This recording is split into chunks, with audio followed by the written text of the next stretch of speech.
XY o XY. O sea que a lo que yo iba a apelar es que no miremos la hombría solamente desde lo biológico, sino que pensemos un poco más en lo bíblico, ¿sí? Y quiero confesarles que oro por algo. Oro para que el Señor trabaje en nuestros corazones y que lo que hoy hablemos y leamos o escuchemos realmente tenga fruto en nuestros corazones. Hace poco, hablando con un hermano de la iglesia, me contaba cómo hacía el devocional y cómo él iba día tras día pasando las hojas y decía, uy, ya voy por el Salmo, no me acuerdo, creo que 113. Y él estaba muy contento por sus logros. Y le pregunté cuál era el último que le había impactado y había sido creo que el Salmo 2. Pero ¿qué vi en él? Que él iba pasando las páginas, cumpliendo con un ritual, pero no procesaba nada de lo que leía. No, realmente no reflexionaba, no meditaba, no había impacto en la escritura. Él cumplía con el ritual, pero la parte que es la que sigue, que es la que esto impacta en nuestras vidas, no llegaba. Y charlando con él nos dábamos cuenta que es como cuando uno va, que es muy de hombres esto, creo, uno va buscando una dirección y no la encuentra, y lo último que vamos a hacer, ¿qué es? Pedir ayuda. Pedir, che, ¿dónde era? Y nos cuesta eso, no sé por qué nos cuesta. Tenemos nuestra esposa que nos dice, pedí, pregunta, pregunta, y nosotros, no, yo sé. Y no sabemos, pero vamos a intentar. Pero finalmente cuando estamos derrotados y no sabemos llegar, le preguntamos a alguien. Y ese alguien nos empieza a explicar, y a veces nos pasa, estoy seguro que ustedes también, que nos desconectamos.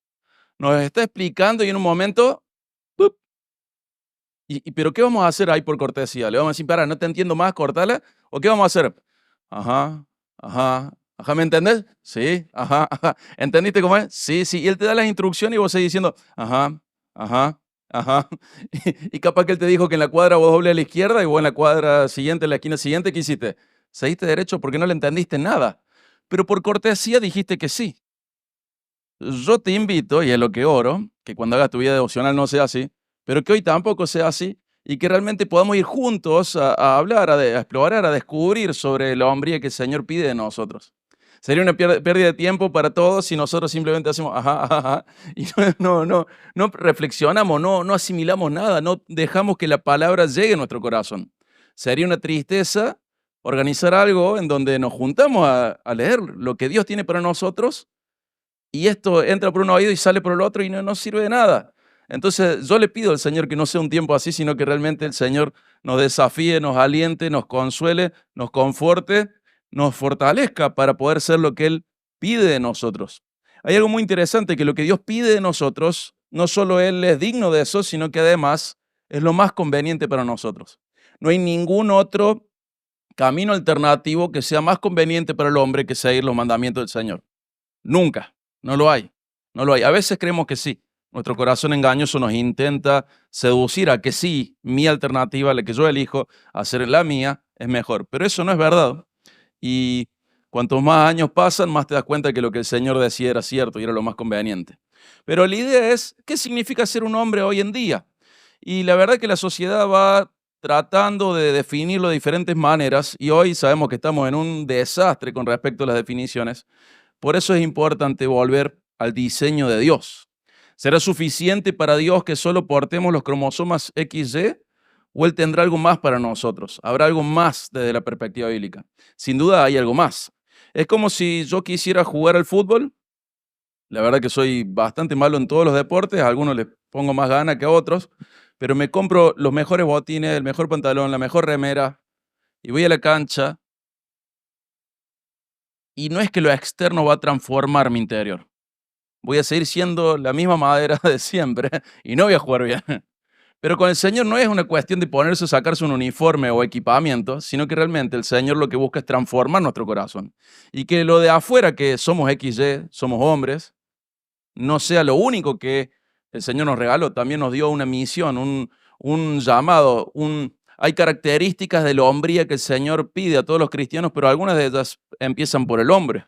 Entonces lo que yo quiero hoy es que nos desafiemos a ver cómo el Señor nos manda a ser hombres que se alinean al diseño de Él. Que no nos conformemos con ser solo XY, que lo somos todos, sino que más allá de la biología pensemos cómo uno puede ser un hombre según lo que Dios dice. Bueno, yo quiero comenzar, si tenés tu Biblia, acompáñame rápido, Primero de Reyes 2,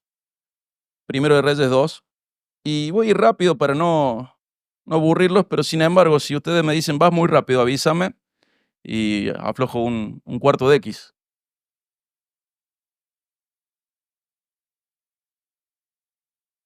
Lo último que querría es que me digan: "Ajá, ajá, ajá", y que no y que no me escuchen. Pero me llama la atención, cuando era chico leí esta historia y me llamó mucho la atención. Primero de Reyes 2. Fíjate que David está por morir y lo llama para que llegue Salomón. Y el versículo 2 de primero de Reyes 2 dice: Yo voy por el camino de todos en la tierra. Sé pues fuerte y sé hombre. Y guarda los mandatos del Señor tu Dios. Y sigue ahí el texto. Pero fíjate que le dice: Salomón, ven y quiero decirte algo. Sé hombre. ¿Acaso Salomón iba a cambiar sus cromosomas ese día? No. ¿Qué iba a pasar? ¿Qué debía pasar? Lo que está haciendo Dios a través de David es pedirle a Salomón que sea más que simplemente un hombre biológico. Salomón, sé hombre. Y después le dice cómo guarda los mandatos del Señor tu Dios, anda en sus caminos, hace conforme a lo que está escrito. Salomón era un hombre biológico, pero a nivel espiritual no lo era. Y básicamente, ¿hace falta que cambie? ¿O cómo? Ah, por las dudas. Buenísimo, gracias. Y vemos que lo llama a ser hombre. Le dice: Salomón, sé hombre. Qué loco sería que tu papá te llame a su lecho de muerte y te diga: che, sé hombre. Pero es lo que David acaba de hacer con Salomón. Y yo creo que lo llama a dejar atrás la vida infantil, la vida espiritual infantil, la vida de espiritualidad como niño. Hay cosas que tenés que dejar atrás, Salomón. ¿Cómo es un niño? Bueno, el niño tiene muchas características. Por ejemplo, ¿su visión de vida es a largo plazo? No. ¿Su visión cómo es? Cortoplacista. ¿Cuál es el umbral de frustración de un niño? Súper bajo. ¿Cómo define lo bueno y lo malo? ¿Por lo lindo o lo feo? Si es lindo, es bueno. Si es feo, si no me gusta, es malo. ¿Cuál es su máximo deseo? El placer. ¿Cuál es su respuesta a los problemas? Los que tienen hijos chiquitos y los que ya los tuvieron, ¿cuál es la respuesta de un niño a sus problemas? Lloras un berrinche, ¿verdad? Bueno, Salomón, tenés que dejar de ser cortoplacista, de tener un umbral de frustración tan bajo, de definir lo bueno y lo malo según tu sentido, de poner el placer como tu brújula.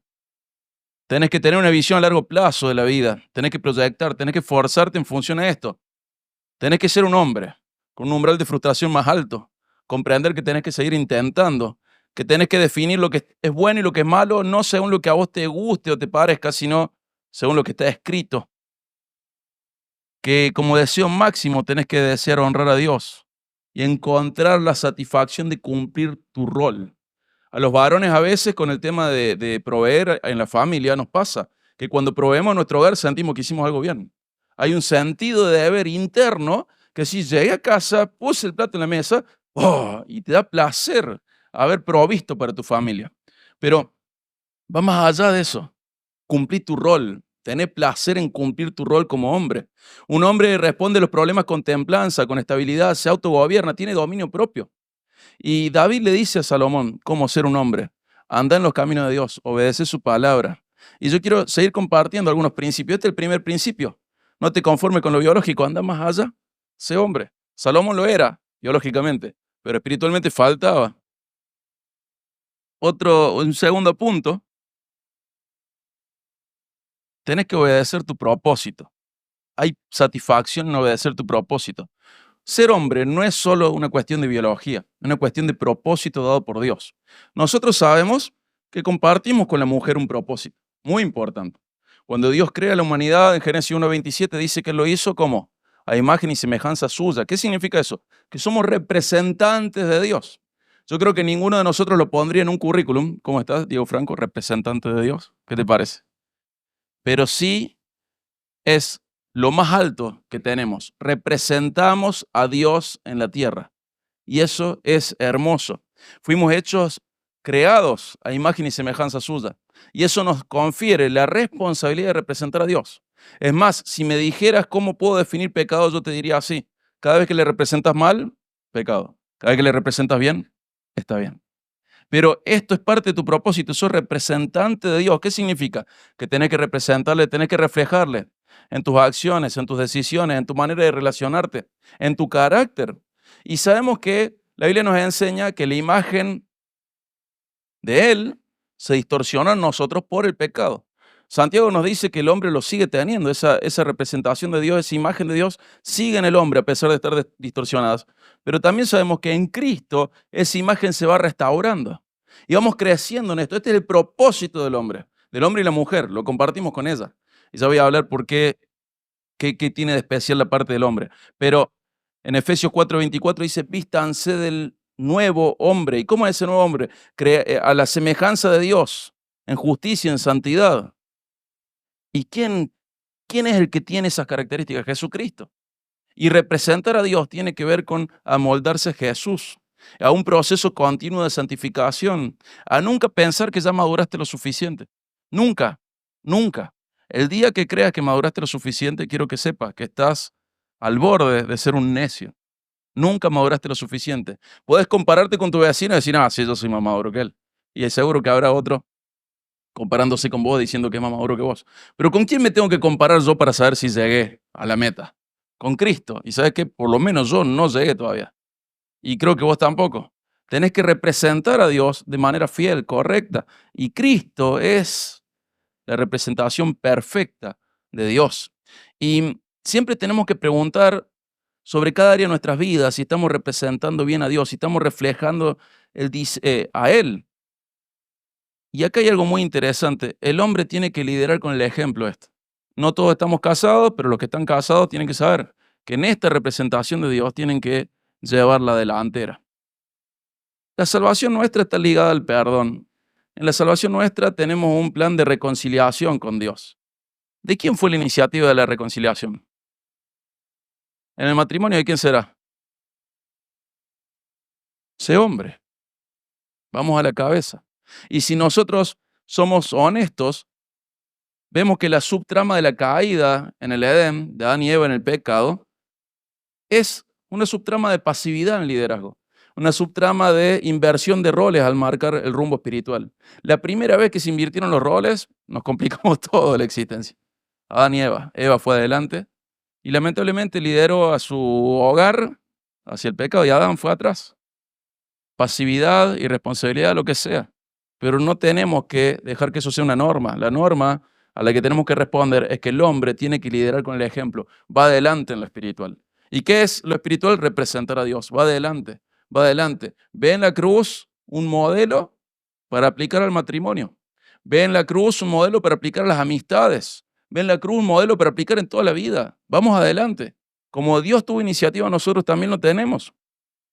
Y aunque veamos aspectos de la voluntad de Dios que se aplican tanto a hombres como mujeres, hoy tenemos que saber que siempre el hombre tiene que, en esos aspectos, ir a la delantera, llevar la delantera, liderando a través del ejemplo. Vamos, dos puntos. Uno es ir más allá de la biología, el otro es obedecer el propósito. Vamos al tercero. El tercero es muy interesante, por lo menos para mí. Acompáñenme Primera de Corintios 16, 13 al 14. Primera de Corintios 16, 13 al 14. Acá tenemos una lista de 5 mandamientos en donde el apóstol Pablo, de parte de Jesucristo, le habla a la iglesia y le dice esto. Primera de Corintios 16, 13 al 14.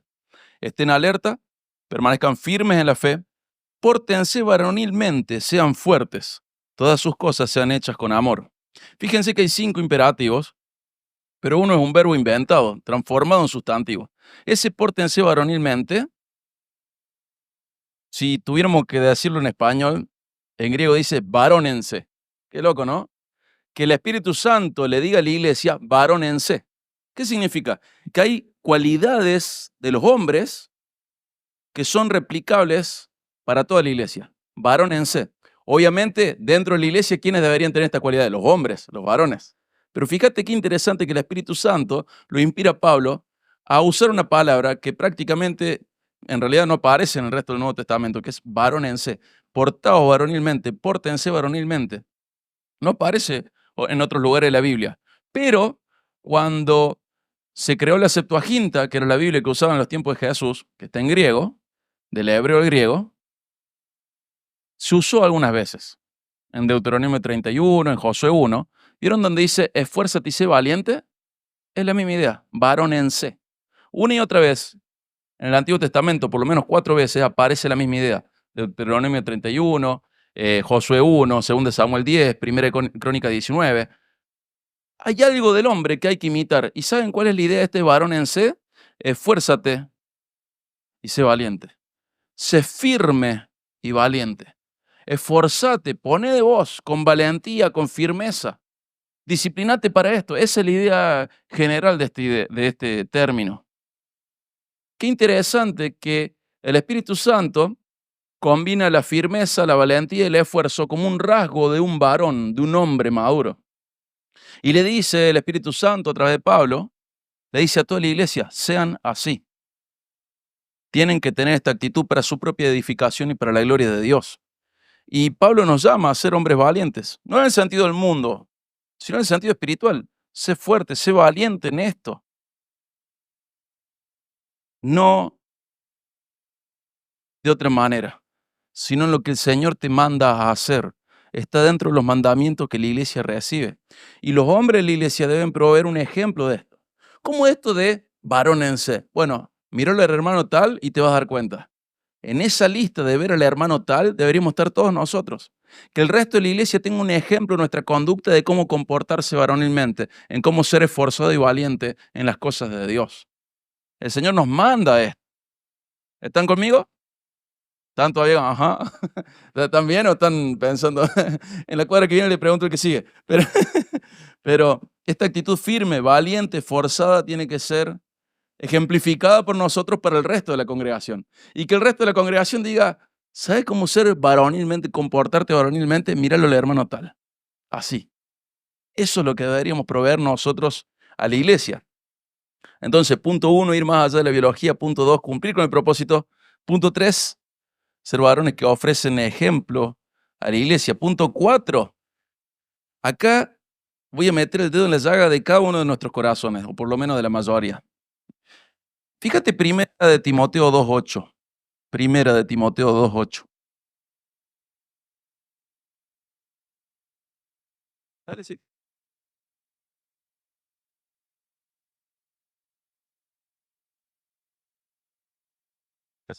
No. Primera de Timoteo 2:8. Dice así: Por tanto, quiero que en todo lugar los hombres oren, levantando manos santas, sin ira ni discusiones. Quiero llamarte la atención en esto. Cuando ahí dice hombres, no se refiere a humanidad. ¿Sabes a quién se refiere? A los varones. Fíjate cómo Dios tiene un mandamiento explícito para que los varones suyos oren todo el tiempo, tengan una vida de oración especial. En todo lugar, los hombres oren, levantando manos santas, sin ira, sin discusiones. La oración es una declaración de dependencia en Dios. Un hombre que ora es un hombre que reconoce que no puede solo, que depende de Dios, que no tiene todas las respuestas, que no tiene toda la fuerza, que no tiene todas las soluciones. Y esa es la realidad. O sea que un hombre que ora es una persona coherente, cuerda. No podemos solos, no tenemos las respuestas, no tenemos las soluciones, no tenemos los recursos, no tenemos las fuerzas, pero nuestro Dios sí. El hombre que ora es el más cuerdo de todos. El hombre que no ora vive en la irrealidad de creer que puede vivir en independencia de Dios. El hombre que ora declara su dependencia de Dios. Los hombres bíblicos reconocen la necesidad continua de Dios.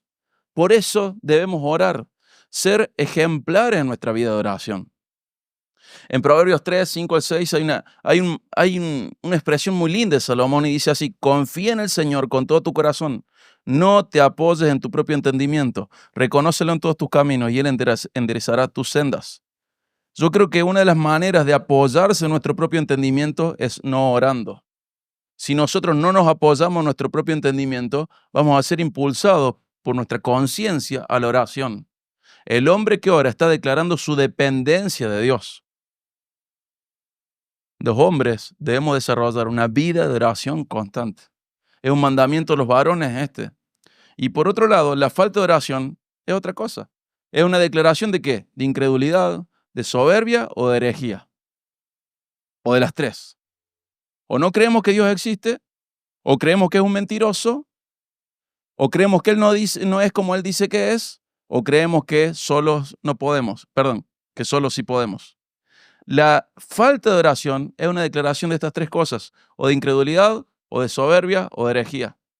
La vida de oración es una declaración de lo diferente, de la fe, de la humildad y de una doctrina sana. Mayor doctrina, mayor sanidad de doctrina, más vida de oración. Mayor humildad, más vida de oración. Mayor fe en el Señor, más vida de oración. Esto es directa o indirecta, es directamente proporcional. Ahora, hermano, ¿por qué oramos tan poco entonces? ¿Por qué oramos tan poco? A mí me maravilla ver que en el relato bíblico, cuando le preguntan a Jesús algo, cuando le dicen, lo voy a decir de otra manera, cuando le dicen, Señor, enséñanos a, piden algo muy especial.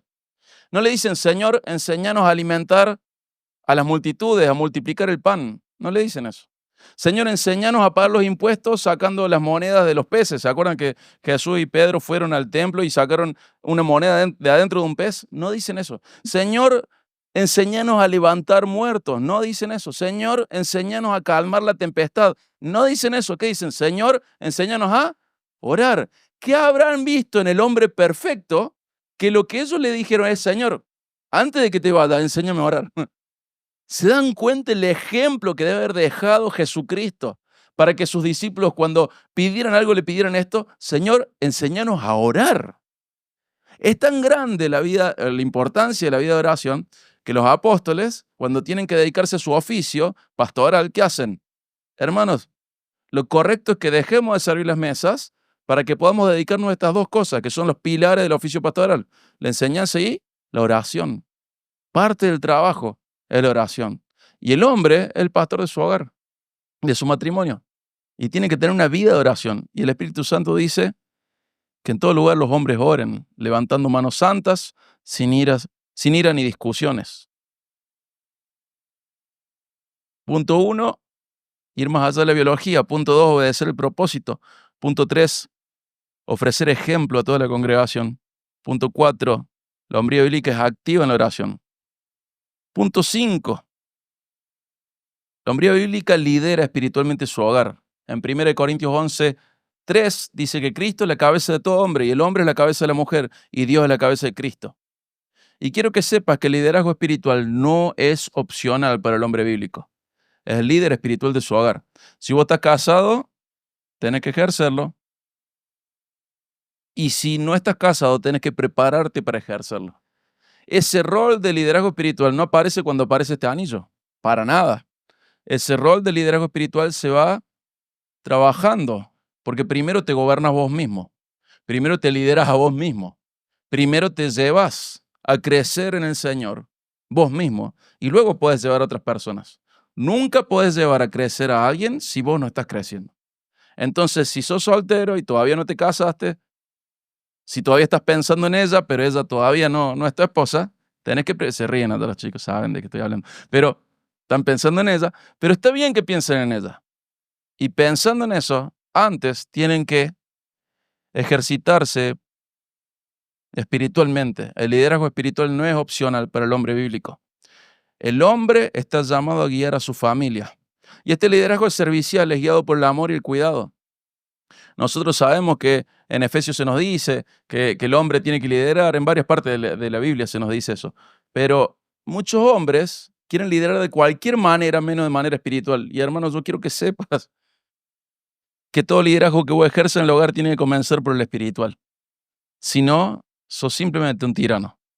Tenés que gobernar espiritualmente tu hogar. Y sabes que en liderazgo una de las cosas más importantes es dar el ejemplo. Sembrás ejemplo y tarde o temprano cosechás ese ejemplo. Tu familia tiene que verte como una persona espiritual. Qué dolor es ver que muchas veces las mujeres tienen la iniciativa espiritual. Y sabemos que nuestros hermanos de Norteamérica son expertos en estadísticas, ¿viste? Les gusta medir todo, es increíble cómo miden todo.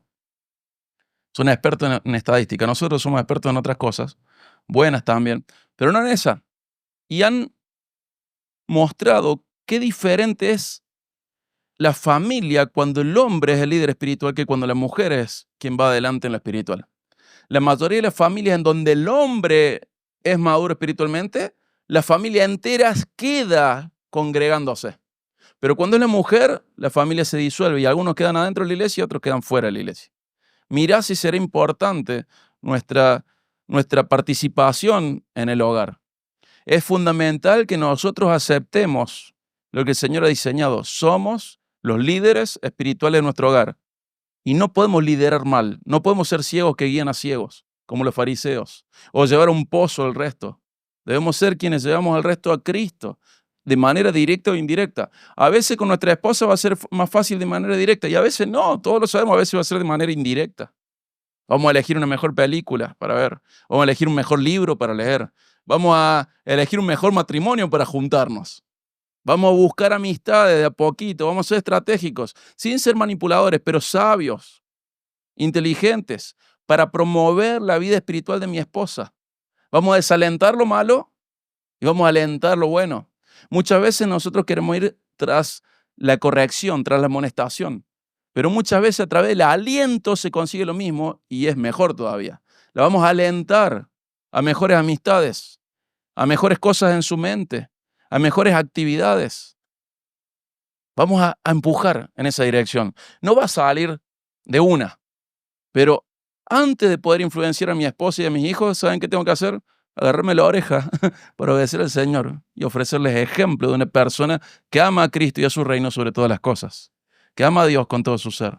Primero tengo que ser un ejemplo de esto. Y no tengo que frustrarme y decir, bueno, no puedo ser ejemplo, así que ya está, ya fue. No, si estás vivo es porque seguís teniendo oportunidades de hacerlo esto correctamente. Y hermanos, con una mano en el corazón, cada uno de nosotros puede admitir, por experiencia propia o de otras, que es muy difícil, pero que no hacerlo trae mayores dificultades todavía. Es un desafío, pero en Jesucristo podemos hacerlo. En Efesios 6:4 dice que tenemos que criar a nuestros hijos en la disciplina y en la instrucción del Señor. O sea que tengo que involucrarme en el discipulado de los míos, en el de mi esposa, en el de mis hijos. Enseñamos, guiamos, damos ejemplos de la fe a quienes, a quienes no podemos engañar. O sea que discipulando a mi familia, yo quedo expuesto al punto de que tengo que ser una persona íntegra. Si no soy íntegro, no puedo discipular a mi familia, porque ellos van a ser los primeros en decirme, ah, sí, vos que ahora estás leyendo la Biblia hace un ratito, no fue muy santo lo que le gritaste al árbitro, ¿no? No fue muy santo el que dobló sin poner guiño, ¿no? Y bueno, aceptemos el desafío. Seamos hombres y nos banquemos las consecuencias de no ser íntegros, pero caminemos en la integridad. Y tarde o temprano, si la mujer es nacida de nuevo, tarde o temprano va a aceptar con gusto el liderazgo de un hombre que cada día es más parecido a Jesucristo. No tenemos que someterla, tenemos que darle el ejemplo y liderarla, ir adelante. Somos líderes espirituales, somos pastores de nuestro hogar, somos responsables de guiar nuestras familias a Cristo y no es solo enseñar la verdad, sino que es vivirla también. Y quiero enfatizar esto, no somos simples sponsors de nuestra familia. Hay gente que se contenta con ser el sponsor de su familia. Trajo la plata, ya cumplí como hombre. La verdad que frente al Señor te queda muy corto con eso. Un sponsor podría hacer lo mismo. No podemos ser solo sponsor de nuestra familia, somos los pastores de nuestra familia. ¿Se acuerdan? En Timoteo, Dios dice que el que no provee para su propia familia, económicamente, ¿qué dice? ¿Alguien se acuerda? Es peor que un incrédulo. ¿Y después qué dice? Ha negado la fe. Fíjate qué fuerte. Dice, si vos no provees a tu hogar, en donde vos vivís, sos peor que un incrédulo. Alguien que negó la fe. Y estamos hablando de la economía. ¿Qué creen que sería la opinión de Dios para aquel hombre que no provee lo espiritual? Si el que no provee económicamente dice esto, imagínate de aquel hombre que no provee lo espiritual. ¿Qué dirá el Señor? Es un llamado importante. Tenemos el honor de liderar nuestro hogar. Tenemos el honor, la responsabilidad, el desafío de liderar nuestro hogar. Somos proveedores de alimento espiritual, somos protectores de veneno espiritual, somos alertas, somos guardianes, tenemos el discernimiento, el olfato para darnos cuenta cuando lo que se está leyendo en casa no es bueno o es bueno. Cuando lo que se está consumiendo, aquello que está impactando la mente de nuestra familia, es bueno o no es bueno. ¿Y qué hacemos como pastores? Guiamos a donde hay seguridad y donde hay alimento espiritual. Los guiamos. Pero ¿cómo podemos guiar a alguien si no conocemos el camino? Para guiar a alguien yo tengo que conocer el camino, ir adelante, conocerlo muy bien. Y digo, es por acá, vamos. No va a ser fácil, pero el Señor está con nosotros. Y si Él es con nosotros, se puede. Estamos llamados a vivir cultivando la espiritualidad en nuestro hogar. Somos nosotros los que a través de la oración, la vida devocional, impactamos nuestra familia. ¿Estás tomándote el tiempo para pensar en esto?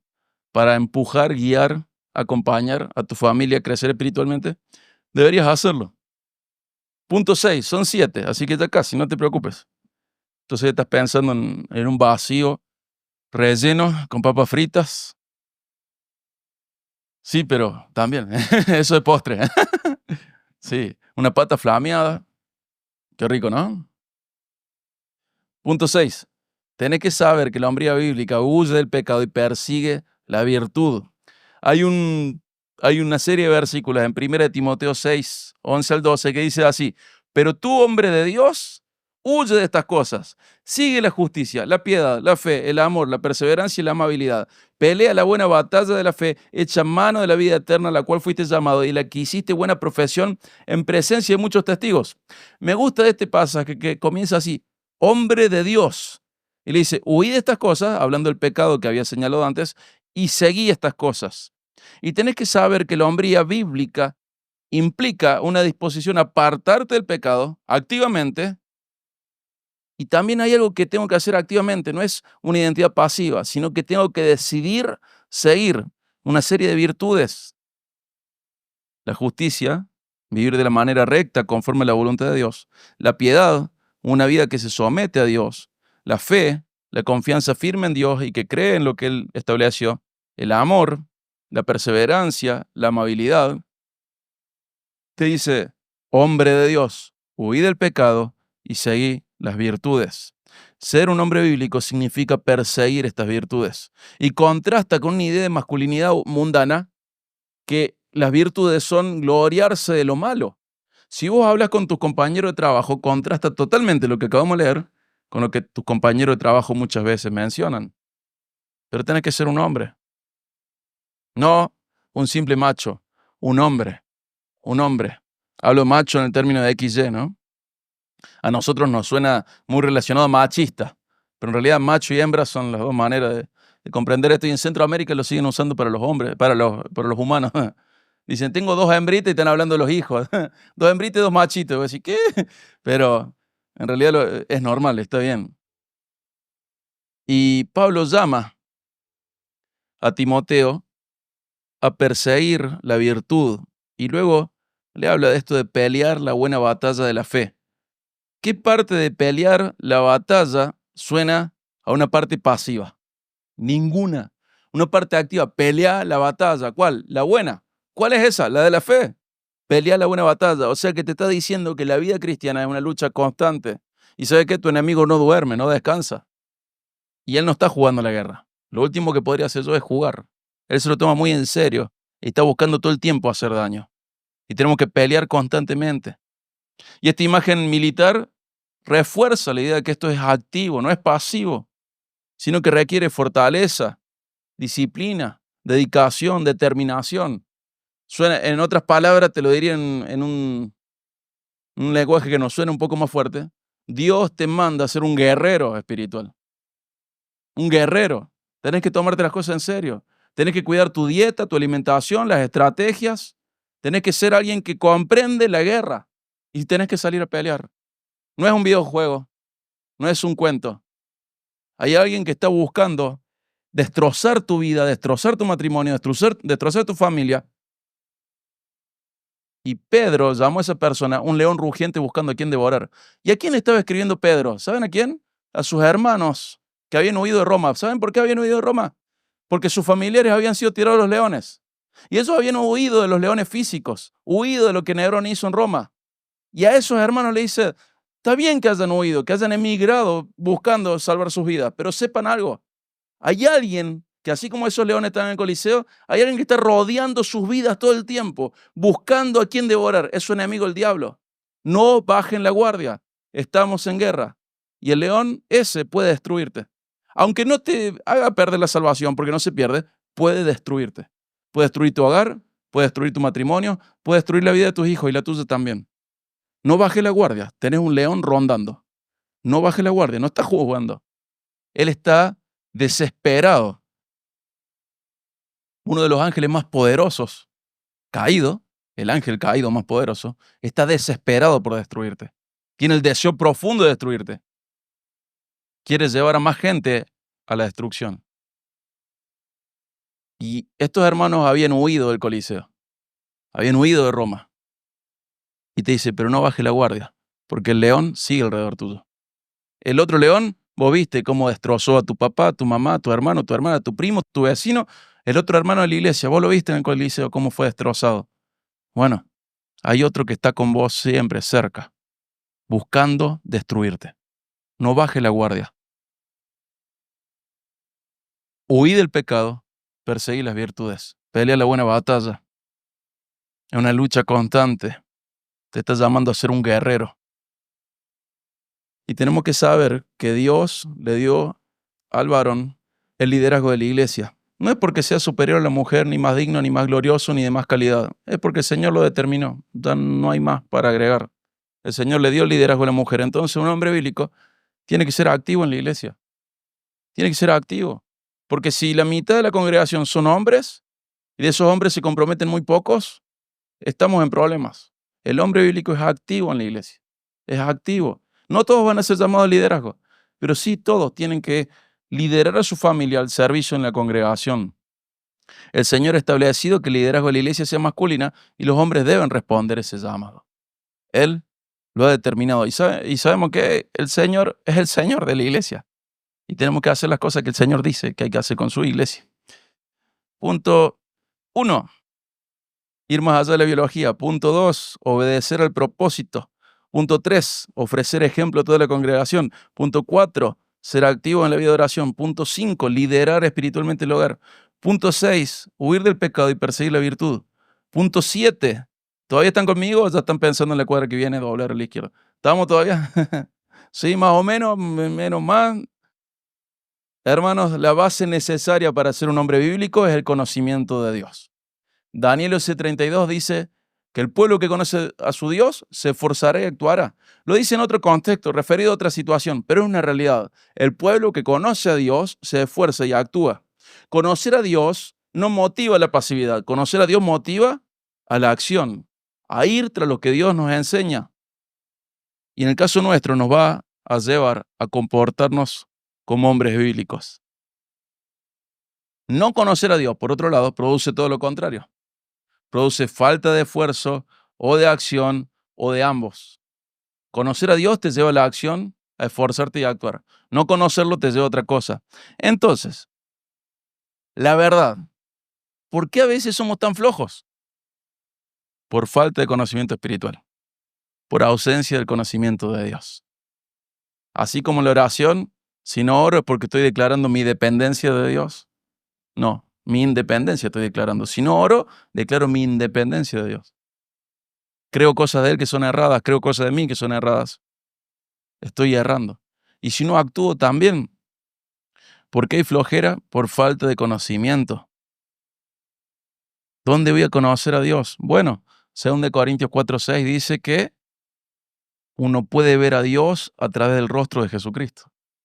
Lo dice de otra manera, dice, Dios que dijo, de las tinieblas resplandecerá la luz, el que ha resplandecido en nuestros corazones para iluminación del conocimiento de la gloria de Dios en el rostro de Jesucristo, en el rostro de Cristo. Fíjate que vas a conocer a Dios a través de Cristo. Ahora, ¿dónde me encuentro con Cristo? Bueno, Juan 14:9 dice, el que ha visto a mí, ha visto al Padre, pero Juan 5:39 dice que las Escrituras dan testimonio de Él. O sea, ¿dónde voy a ver a Dios? ¿Dónde voy a ver a Dios? En Cristo.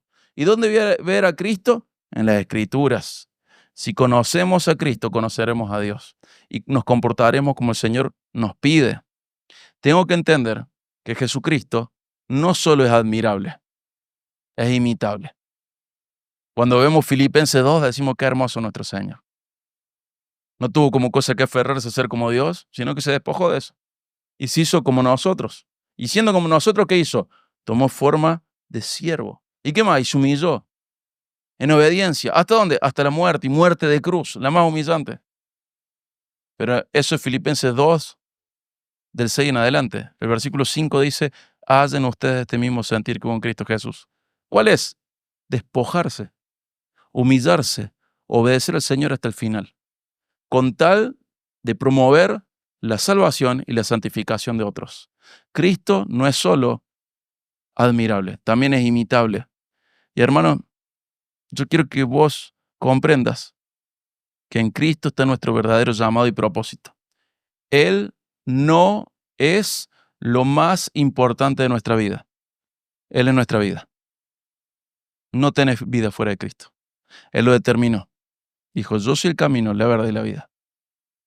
No es una manera de vivir, ni siquiera el más importante de tu vida. Es tu vida o no es nadie. No es un invitado especial, es tu vida. Y ya que vengo monotemático con el tema de los viajes en auto, quiero hacerte una pregunta. Si vos vieras a Jesucristo haciendo dedo en la ruta, ¿lo invitarías? ¿Lo subirías en tu auto? ¿Sí o no? Ya medio que se me han ido. Pero si lo ves a Jesús en la ruta haciendo dedo, ¿vos lo subirías a tu auto? ¿Y dónde lo harías sentar? ¿En el baúl? ¿Dónde lo harían sentar? Todos nosotros, día a día, lo hacemos sentar al lado del acompañante. Y Jesús dice, no, ese no es mi lugar. Mi lugar es el del volante, el que maneja. Tenemos que entender que Jesús es nuestra vida, es nuestro todo. No es un invitado especial, le voy a rendir honores. No, no, es mi vida, es mi vida. Y un hombre bíblico comprende que Jesús es su vida. No lo más importante, no el más especial, es su vida. El rey habló, sus siervos obedeceremos. El maestro habló, sus alumnos obedeceremos. Le vamos a seguir hasta el final porque somos suyos, somos sus esclavos. ¿Pero por qué somos esclavos? ¿Por qué nos compró? Pero no queda ahí. Estamos apasionados con nuestro amo y Señor. Le amamos profundamente. Hermano, primer punto, va más allá de la biología, tu hombría. Segundo punto, tenés que obedecer el propósito. Tercer punto, tenés que ofrecer un ejemplo a la congregación. Cuarto punto, tenés que tener una vida activa de oración. Quinto punto, lidera espiritualmente tu hogar. Sexto punto, huir del pecado, perseguir la virtud. Séptimo punto, la base necesaria para ser un hombre bíblico es el conocimiento de Dios. Conocele. Dios te ha honrado con tu hombría. Ahora honrarle vos a Él con tu hombría. Que el Señor sea alabado y glorificado por lo que sos como hombre. No solo un machito, no solo XY, un hombre de Dios. El mundo los necesita, los matrimonios lo necesitan, los amigos lo necesitan, los hijos lo necesitan, la iglesia lo necesita. Un hombre de Dios. ¿Cómo es un hombre de Dios? Reconoce que Jesús es su vida. Amén. Vamos a orar. Padre, agradecemos, Señor, tu palabra. Agradecemos que en ella tenemos lo que vos deseás y exigís para nosotros. Te damos gracias porque en ella tenemos guía y dirección. Te pedimos perdón porque a veces nos rebelamos a ella. Te pedimos, Señor, que nos hagas humildes frente a ella, que comprendamos, Padre, la responsabilidad que tenemos por ser hombres, por ser varones. Señor, que dentro de eso encontremos el honor que nos has dado y que cumplamos bien con el honor que nos diste. Que comprendamos que Jesús es nuestra vida. Señor, que seas glorificado vos en nuestro matrimonio, en nuestra paternidad, en nuestra soltería, en nuestra membresía de la iglesia, que vos seas glorificado con lo que somos nosotros. Padre, te damos gracias por Jesucristo, porque en Él podemos comprender cómo es un hombre perfecto. No solo como humano, sino también como varón. Te rogamos, Señor, que en Él tengamos, mejor dicho, que en Él comprendamos que en Él tenemos todo. Gracias, Padre, por Jesús. Gracias por su ejemplo. Gracias por la salvación que nos brindas a través de Él. Gracias por la reconciliación que produjiste a través de Él. Gracias, Padre, por tu amor eterno. Gracias por darnos una y otra oportunidad. Ayúdanos a honrarte con lo que has hecho con nuestras vidas y con lo que nosotros haremos, Padre. Gracias, Señor. Por favor, bendecí la Iglesia de Jesucristo Rey. Bendecila, sostenela, manténela como columna, como sostén de la verdad, hacerla siempre poderosa en palabra y en hechos, y que siga siendo un faro, Padre. Gracias, Señor. En el nombre de Jesús, nuestro Salvador y máximo ejemplo. Amén. Dios les bendiga, hermano. Muchas gracias.